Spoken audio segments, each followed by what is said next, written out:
Баршаңызға сәлем, сіздермен бірге дәрігер невропатолог Ақжарқын Сейтқазықызы.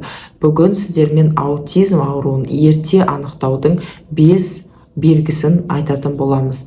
Бұл аутизм ауруы қазіргі таңда өте жиі кездесіп жатыр.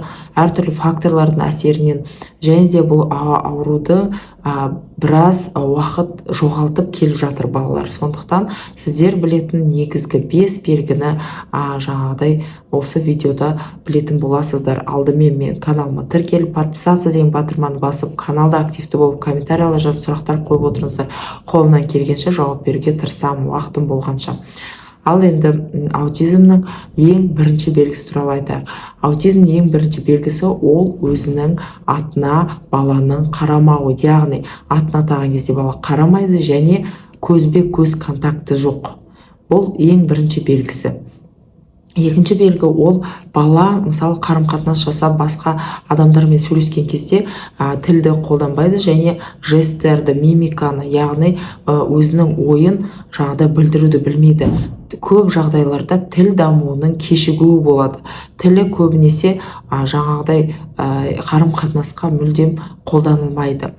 Үшінші белгі ол стереотипті ерекше бір қимыл қозғалыстар жасауы. Яғни ол әртүрлі дауыстар шығару мүмкін, немесе бір нәрсені айланып жүгіре беру мүмкін, немесе бір стереотипті қолдарын жаңағыдай сермеп әртүрлі жаңағыдай қимыл қозғалыстар ұзақ уақыт бойы жасауы мүмкін. Және де көпшілік ортада мысалы басқа балалармен бірге ойнамай, өз еркімен бір жалғыз өзі бір ерекшеленіп ойнауы.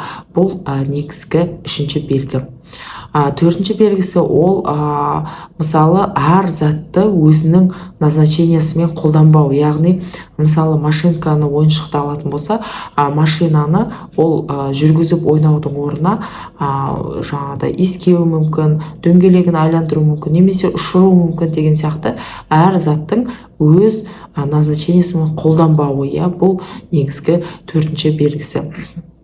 Енді ең соңғы бесінші белгісі ол әртүрлі эмоциялық реакциялар. Яғни кейбір заттарға мысалы біздің ойымызша болмайтын заттың өзіне өте үлкен агрессиямен жауап беру, немесе басқа да жай әшейін қолын ұстағанда, яғни прикосновение дейді, сәл денесіне бір нәрсе тигенде ол өте қатты сондай реакция беру мүмкін.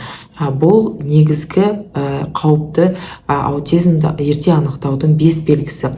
Сіздер қазіргі таңда мысалы аутизмді бұрын 3 жастан жоғары уже диагноз қойылады дейтін, қазір аутизмді ерте жаста анықтаудың уже 1,5 жастан бастап анықтауға болады. Оған қазіргі таңда тест чат деп интернетке жазатын болсаңыздар, Google-ға орыс тіліндегі версиясында специальный тест шығады. Бұл тестті жаңағыдай бала туралы сұрақтар қойылады және бұл сұрақтарға сіздер жауап берген кезде соңында бал шығады. Орташа бал и высокий риск деп шығатын болса, онда міндетті түрде ерте кезеңде специалистерге көріну керек.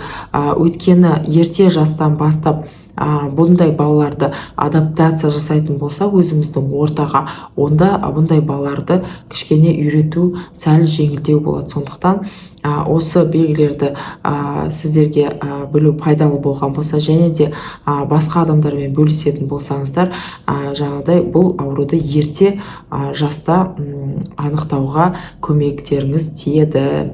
Сондықтан осы видеоны көргендеріңіз үшін рахмет. Менімен бірге болып каналда жаңа видеоларды бірінші болып көріп отырыңыздар. Сіздермен бірге болған дәрігер невропатолог Ақжарқын Сейтқазықызы. Қош сау болыңыздар, ауырмаңыздар.